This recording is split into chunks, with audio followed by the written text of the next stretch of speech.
Hi everyone, this is Lucas from Duba Studio, and this is a short, quick video tutorial on how you set up V-Ray render in the network environment for rendering on the render farm. Now, in my particular case, a specific case, I'm going to be using Deadline for, we use Deadline at Duba Studio for managing all the network rendering.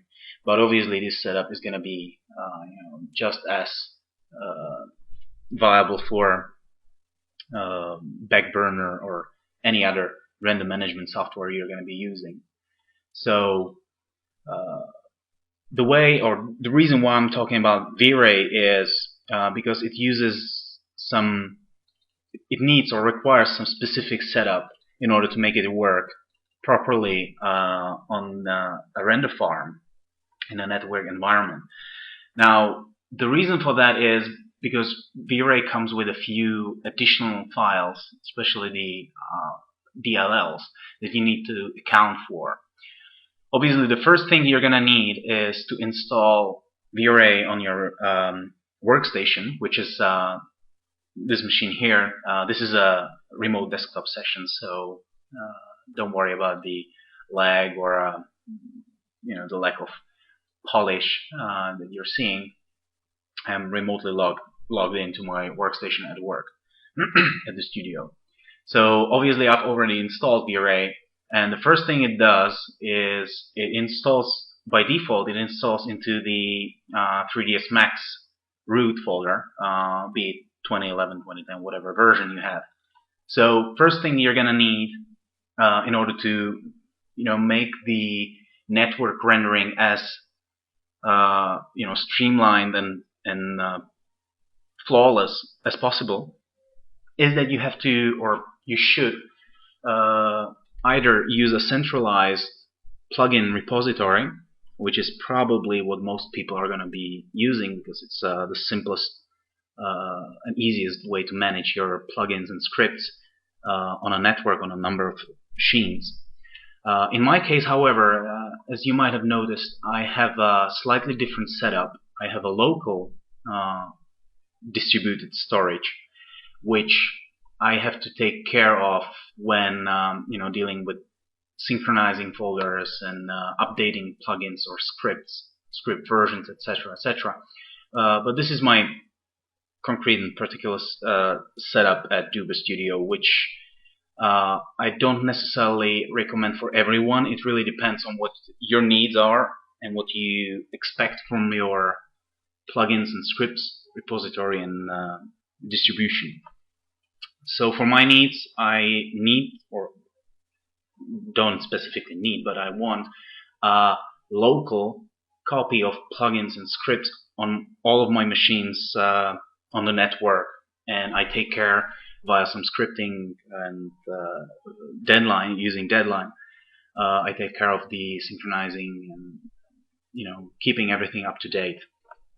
But in your case, most probably, if you have like, I don't know, 2, 3, maybe even 4 or even more render nodes in a very simple network environment without a server, a dedicated domain or whatever, you might want to use a centralized storage, which means that you're going to go to your server acting machine. It doesn't have to be actual server, it can be your workstation as well, but it has to be a machine which is always accessible. In my case, this is one of my main servers. This is a file server where I keep all my actual data and files. And if I had a centralized storage, I would have a folder called, for example, plugins or something like that in here, where all my machines can access and download the plugins and scripts and everything. So that every session that you run, every time you open up 3ds Max on your workstation or even on your render farm, it's always going to source the files of this centralized folder. So obviously, the plugins and scripts that it's going to load are always going to be up to date because they're going to be loading from one centralized storage. Now this, in case of V-Ray, presents a little bit of a problem because if you have like two machines, then installing VRay manually on each of the machines is absolutely no problem at all. It doesn't take too much time. It's no hassle. It's no burden. Now, in case of a larger render farm, even I have 4 dedicated render nodes and 2 workstations at the studio, and obviously I'm gonna expand that later on, further on. So I'm gonna have like 3, 4 workstations, 10 render nodes.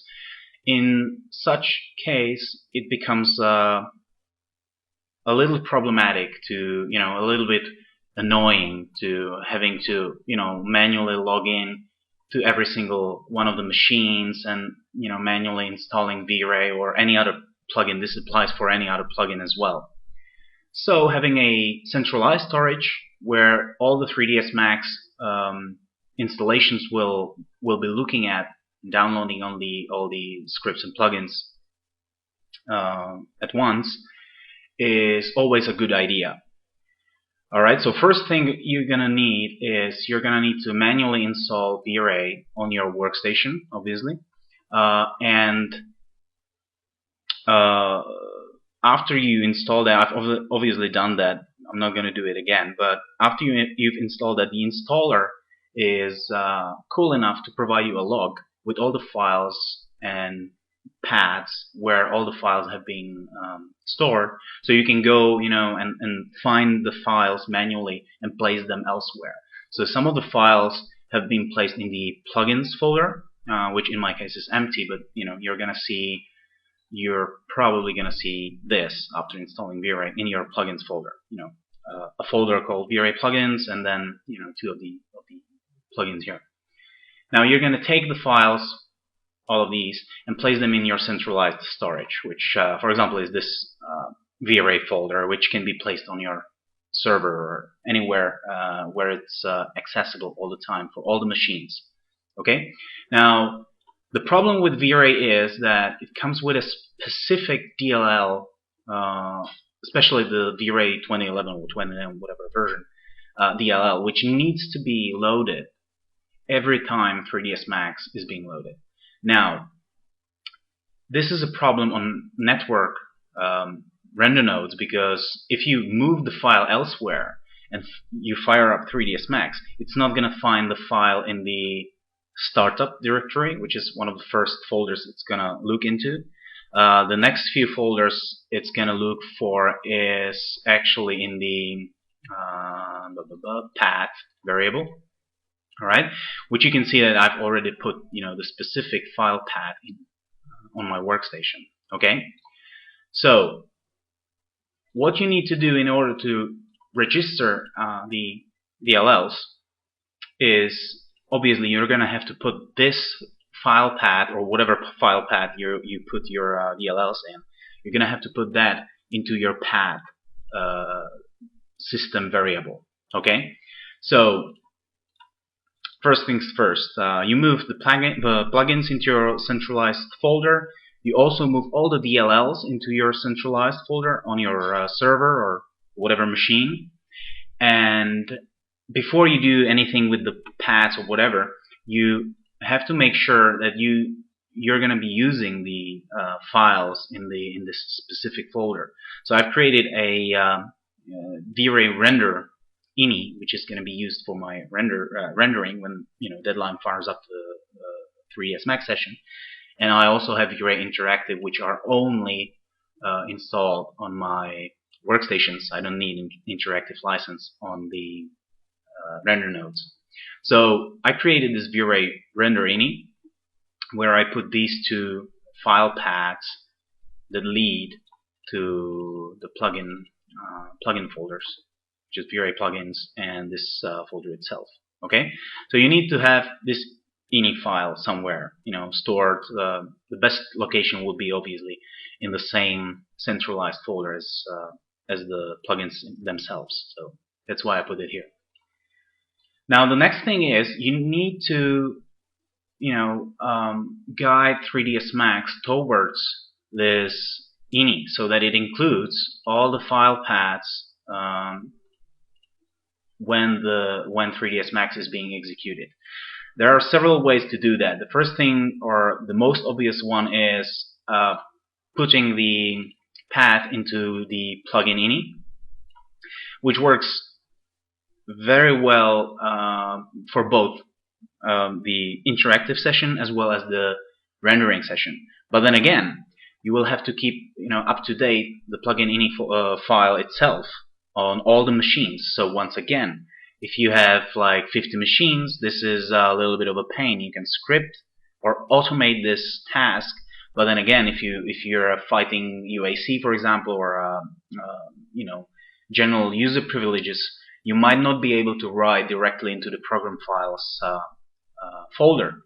So the best thing about Deadline, which comes in place now, is that you can specify a specific file, which I'll show you in a second, that's stored in the 3ds Max plugin folder under Deadline, which you can actually load up when network rendering. So as you see, I'm using several plugin inis for 3ds Max 2009, 2010, 2011, which are all the Max versions that we've used so far on my render farm. Now, to show you what such a ini looks like, it's really simple. It doesn't differ in any way from the regular inis that you may find in 3ds Max folders. Sorry. The thing is that you're gonna have to put in the brackets. You're gonna have to put in a keyword include, and then under that you're gonna have to place the path that leads to the ini itself, right? So in my case, I have interactive because of several reasons. I have set it up in here, but obviously you're gonna put in your V-Ray ini, this one, so that it loads up all the plugins that are associated with V-Ray. Now this will make sure that these plugins are loaded, but unfortunately it doesn't make sure that these plugins are loaded. Okay, and you obviously need at least this one to be loaded along with V-Ray, with 3ds Max, when 3ds Max initializes all the plugins, because this library contains whatever classes and whatnot that are actually required by the plugins themselves. Okay, so this is the next step. What you can do if you have like 2 machines, and I've already showed you what you can do, is go to the computer properties, advanced system settings, and go to environment variables and modify your where is it, plugin, modify your path, which is here, where you include the full path to the V-Ray DLLs. Okay, now after modifying the path, unfortunately you're gonna have to restart the computer, or at least, what I've heard, at least you have to log off and log back on. But unfortunately, I haven't had much luck logging off and on with refreshing the path.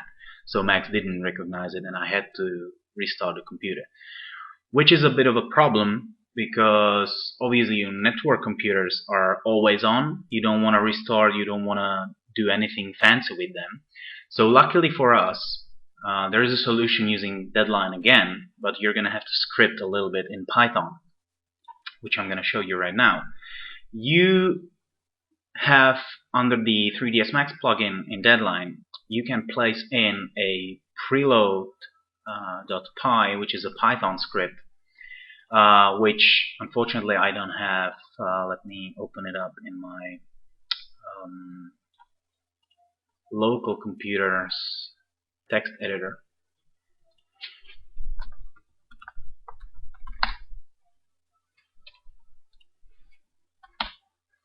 Alright, Deadline, plugins, 3ds Max, preload.py, which looks a little bit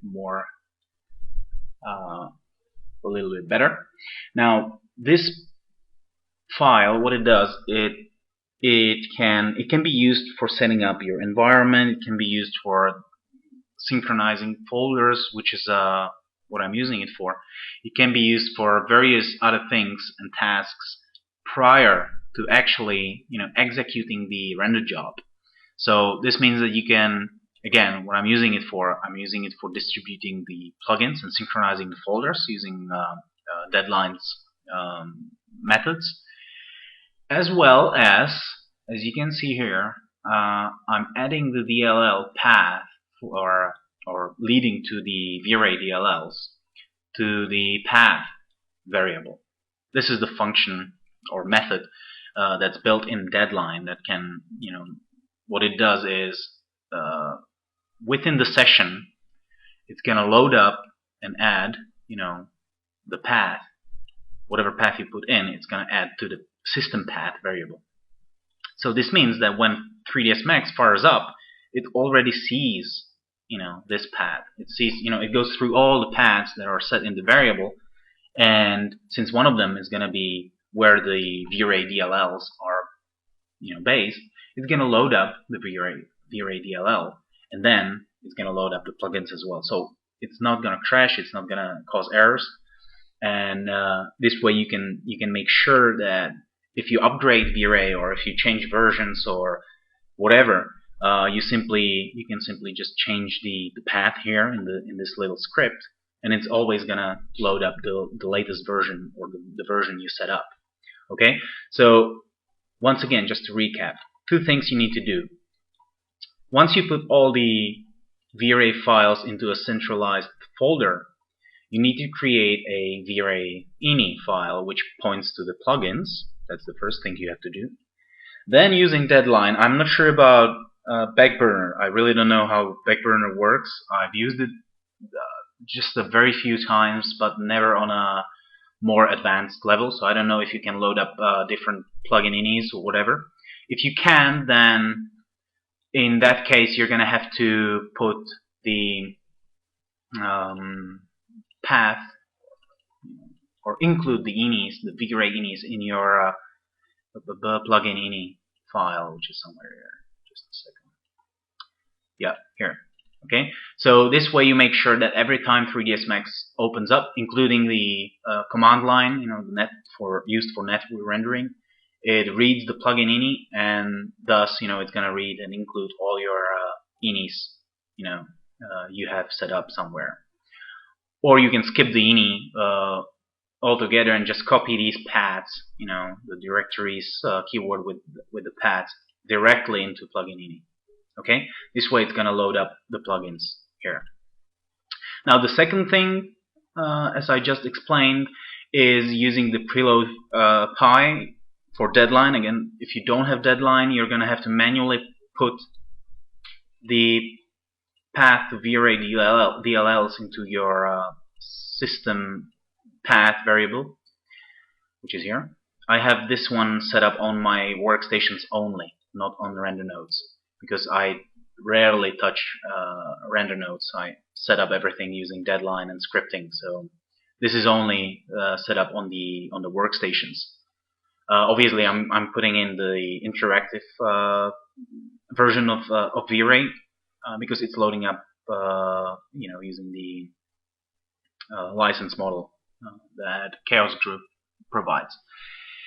But it's for workstations only. For network rendering, you don't actually need a license, so you don't have to load up the interactive license file. And after you put all the paths on all your machines, you unfortunately have to, from my experience, you have to restart the machine. Okay, so it registers the new path.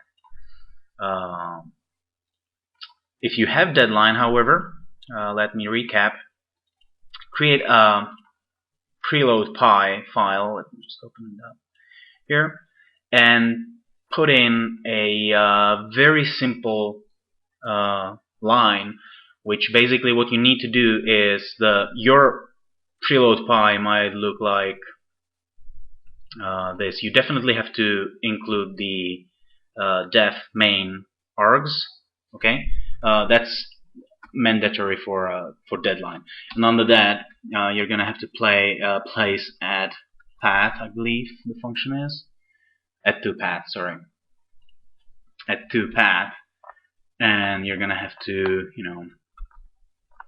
put the path or whatever. If you're on a network, then it's gonna be network computer name folder, and then V-Ray DLLs. Okay, so obviously, as long as your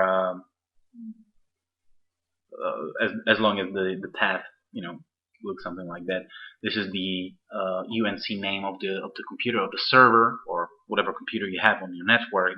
That's gonna have to be always accessible, and then the folder structure leading to the DLL files for V-Ray. Okay, once you set that up, save it as a preload py, just like that, and place it in the Deadline plugins 3ds Max folder, and it's gonna be always loaded up and executed first, before even 3ds Max starts up. So after you do that, you're pretty much set to go rendering in V-Ray on your network, on your render farm, without any problems. Okay. Obviously, this setup can be adopted for any other plugins. For example, if I show you Final Render, I have the same Final Render setup, as the V-Ray, but Final Render doesn't require any DLLs to be loaded up separately from 3ds Max, so I don't have to go through the path addition, paradigm. I also use just regular plugins for 3ds Max. For example, this Coolpix, Final.ui, W2RGB, and so on and so forth. So all these plugins are being loaded up from this specific location, including on my network when network rendering. Because let me just open up the Deadline plugins folder as well. Again, sorry, and let me show you.